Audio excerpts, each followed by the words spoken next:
Assalamualaikum dan salam sejahtera. Bersama kita hari ini dalam Berita Merbuk. Pada era kemodenan ini, dunia tanpa sempadan yang kita hadapi sekarang berkait rapat dengan kepesatan penggunaan media sosial dan internet di kalangan kita semua. Dapat kita lihat sekarang, masyarakat diberikan kemudahan berkomunikasi dan juga kuasa bebas bersuara di mana mereka diberikan akses untuk memberi pandangan dan juga menyebarkan maklumat hanya dengan menggerakkan satu jari sahaja. Akan tetapi, penerapan nilai etika semasa menggunakan media sosial menjadi suatu yang sangat penting demi mengekalkan kesejahteraan dan juga keharmonian hidup bermasyarakat di Malaysia. Istilah teknologi maklumat muncul pada sekitar dekad 1970-an. Pada abad ke-20, banyak industri bertumbuh dengan pesat dalam membangunkan sektor elektronik, sektor perkomputeran dan juga bidang-bidang teknologi yang lain. Teknologi maklumat dan juga komunikasi pada hari ini telah berkembang dengan begitu luas di serata dunia tanpa sebarang sempadan. Seperti yang kita dapat lihat, banyak teknologi-teknologi canggih telah wujud pada ketika ini. Teknologi ini wujud sebagai satu perantaraan untuk mengedarkan pelbagai jenis maklumat untuk tujuan yang berlainan. Sebagai contoh, pendidikan, periklanan, telekomunikasi dan sebagainya. Manusia telah lama menggunakan alat ataupun teknologi bagi menjalani kehidupan seharian. Pada zaman moden ini, pelbagai jenis teknologi telah diubah suai dan dicipta bagi kesesuaian mengikut peredaran zaman. Namun begitu, manusia perlulah bijak dalam menggunakan teknologi supaya tidak dikawal oleh teknologi itu sendiri. Bagi penjelasan yang lebih lanjut, saya mempersilakan saudari Farah untuk menerangkan tentang hubungan manusia dan juga teknologi. Dipersilakan.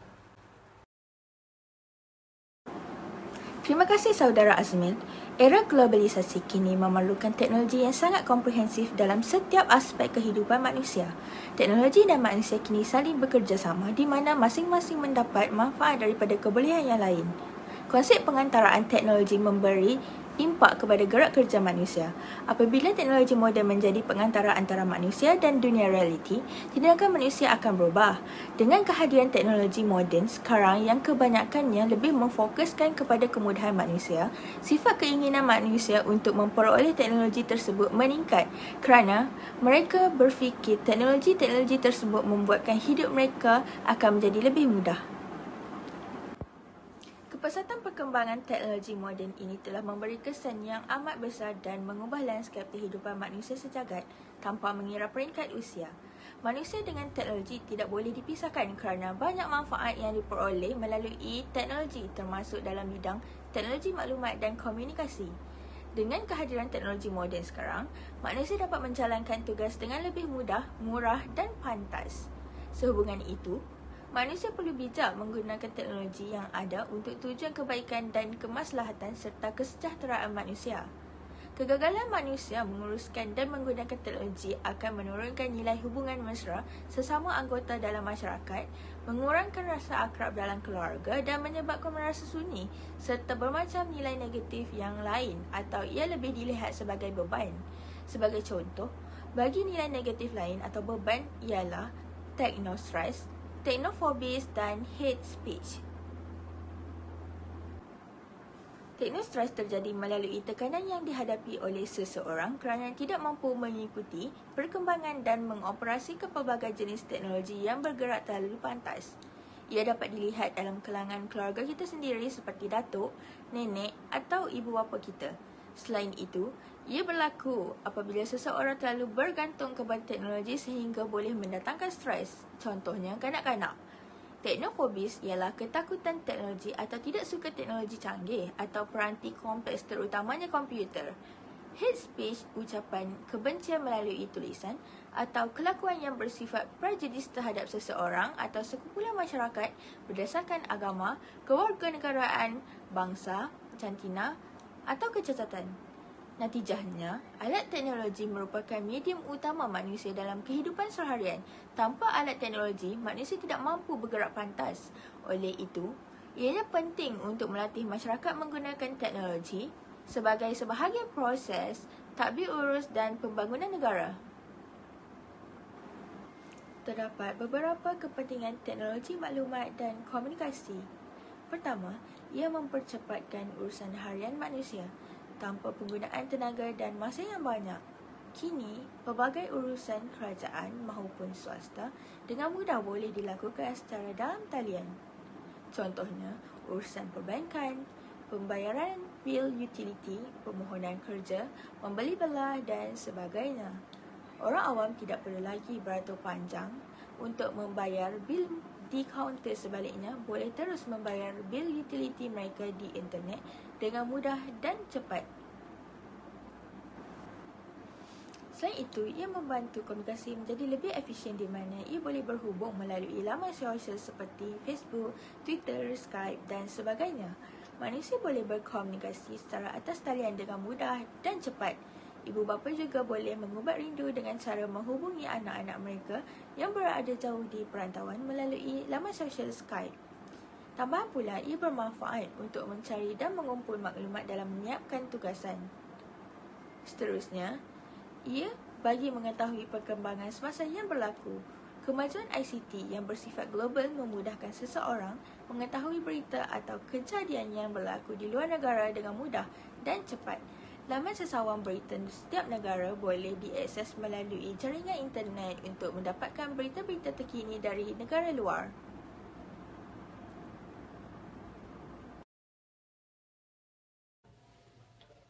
Etika penggunaan ICT merupakan suatu perkara yang sangat tidak boleh dialpakan.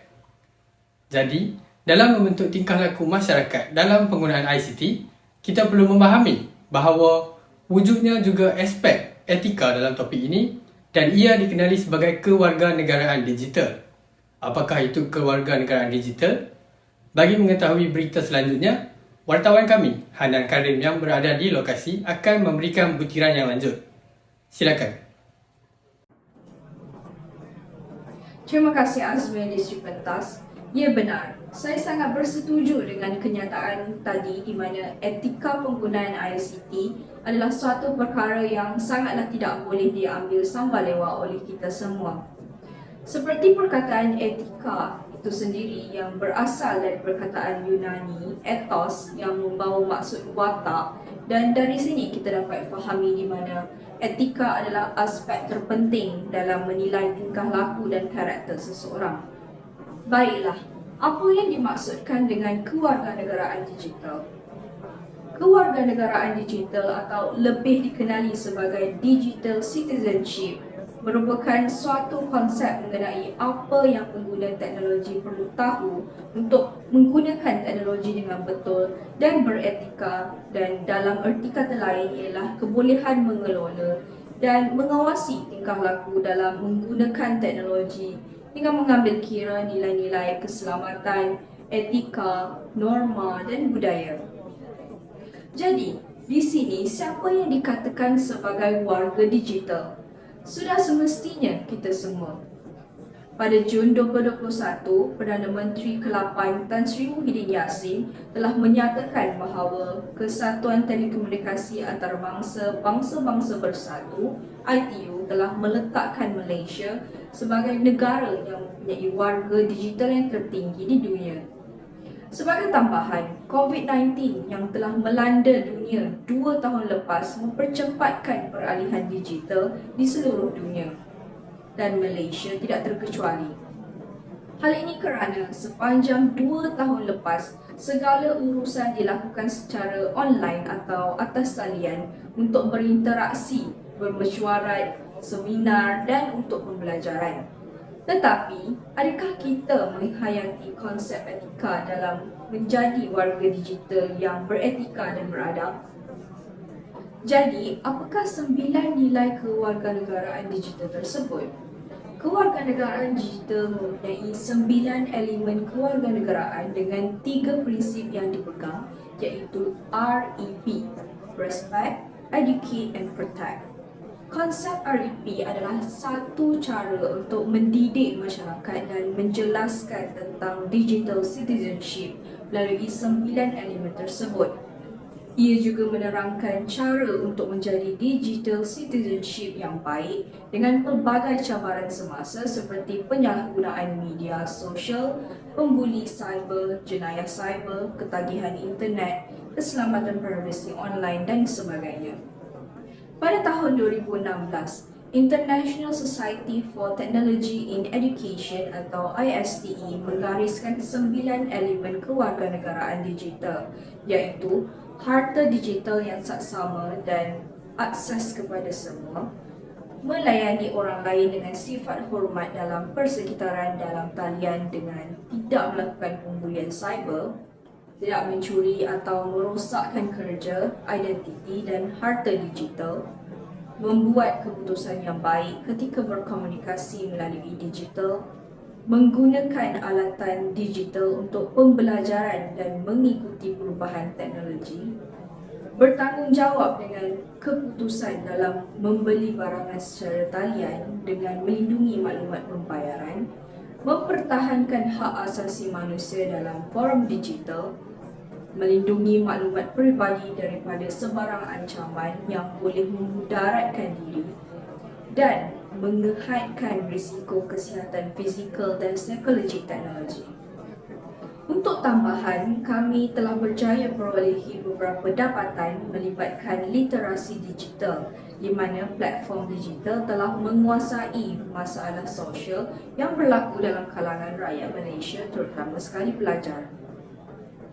Mereka telah cenderung untuk meniru bahasa yang kurang baik melalui gaya percakapan yang ditonton di televisyen dan internet daripada mempelajari perkara yang baik. Hal ini berlaku apabila para pelajar tidak menjadi warga digital yang beretika dalam menggunakan alatan digital untuk tujuan pembelajaran. Kebanyakan pengguna teknologi tidak peduli dengan etika penggunaan teknologi tetapi terus menggunakannya tanpa mengetahui dan mengabaikan peraturan dan adab. Dan ia berkait rapat dengan salah satu elemen yang telah digariskan oleh ISTE di mana dunia pendidikan telah cuba untuk mengintegrasikan teknologi digital dalam proses pembelajaran dan pengajaran sehingga pelajar boleh menggunakan teknologi digital untuk mencari dan bertukar maklumat. Literasi digital merupakan proses belajar dan mengajar mengenai teknologi dan penggunaan teknologi. Jadi, pada pendapat saya, konsep digital citizenship ini sangat membantu dalam memastikan keselamatan pengguna dan berupaya memacu masyarakat dan generasi akan datang untuk menggunakan teknologi dengan bijak dan beretika. Itu sahaja laporan saya buat masa ini. Kita kembali ke pentas. Terima kasih Hanan untuk liputan tadi. Seperti yang dinyatakan sebentar tadi, konsep digital citizenship ini dapat membantu dan memastikan para pengguna teknologi ini dapat menggunakan teknologi sedia ada dengan lebih efektif ataupun berkesan tanpa menyakiti atau memberi impak buruk terhadap diri sendiri dan juga pengguna yang lain. Kami telah menjalankan kajian tentang kesan pengaruh media massa terhadap pelajar universiti awam. Sebanyak 50 orang telah mengisi borang kajian ini. Hasil dari kajian ini menunjukkan sebanyak 44% iaitu 22 daripada 50 responden mengakui bahawa mereka pernah menyinggung perasaan pengguna lain semasa menggunakan media massa. Selain itu, hasil dapatan kajian ini juga menunjukkan kesan buruk media massa yang paling ketara terhadap diri pelajar adalah meniru bahasa yang kurang elok atau kesat. Maka jelaslah di sini bahawa pengguna-pengguna media massa masih tidak menerapkan etika dalam diri mereka semasa menggunakan media massa dan membiarkan kandungan-kandungan media massa itu sendiri mempengaruhi kehidupan mereka. Hal ini berkait rapat dengan kesepaduan nasional yang perlu diterapkan sesama kita bagi mengelakkan perkara-perkara yang tidak diingini berlaku seperti perpecahan kaum. Bagi mengupas isu ini dengan lebih lanjut, saya mempersilakan saudara Iman. Silakan. Sedia maklum bahawa teknologi maklumat amatlah penting demi kesepaduan nasional. Ia perlulah dipupuk dan dipelajari supaya dapat menjadi ejen kesepadan sosial dalam budaya kehidupan kita yang semakin moden ini.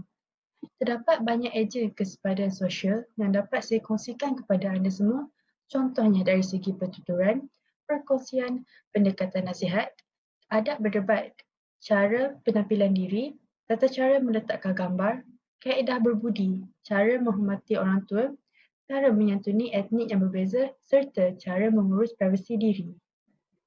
Baiklah, di sini saya akan menyampaikan dengan lebih terperinci bagaimana ejen kesepadan nasional ini dapat menjadikan kita masyarakat yang berprestasi tinggi. Yang pertama, dengan cara bertutur.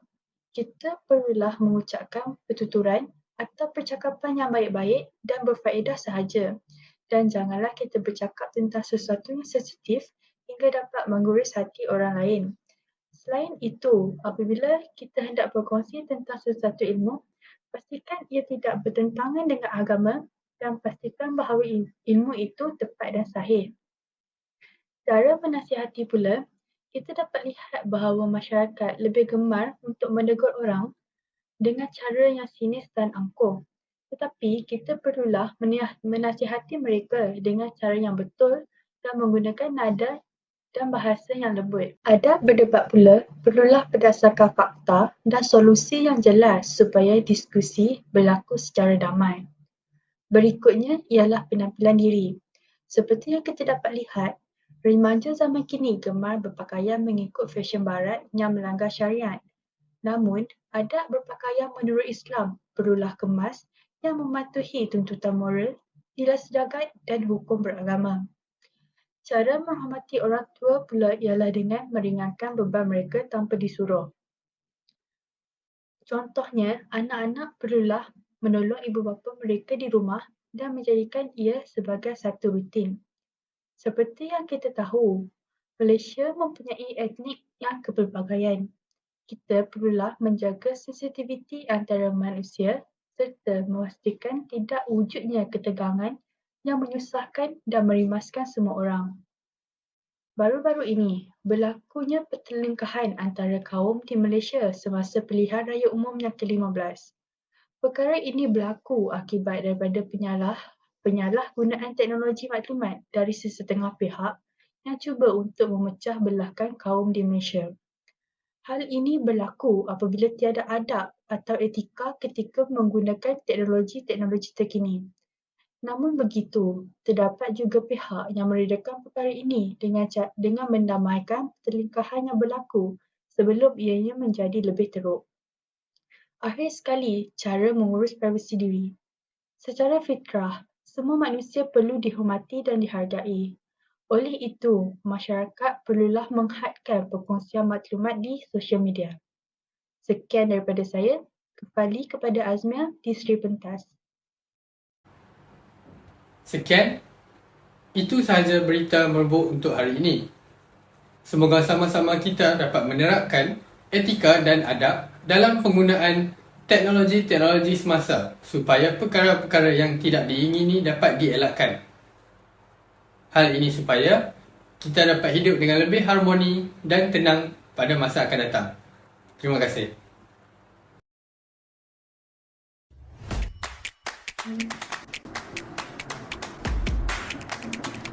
Terima kasih Azmi di Sri Pentas. Allahu Akbar. Seperti yang dinyatakan sebentar tadi, konsep digital citizenship ini dapat membantu dan memastikan para Betul betul lah. Mau video gila. Berikutnya ialah penampilan diri. Seperti yang kita dapat lihat, sebagai Teknologi dan manusia kini saling bekerjasama di mana masing-masing mendapat Consumer Media Asing telah menyatakan bahawa kesatuan ya. Ini ikut.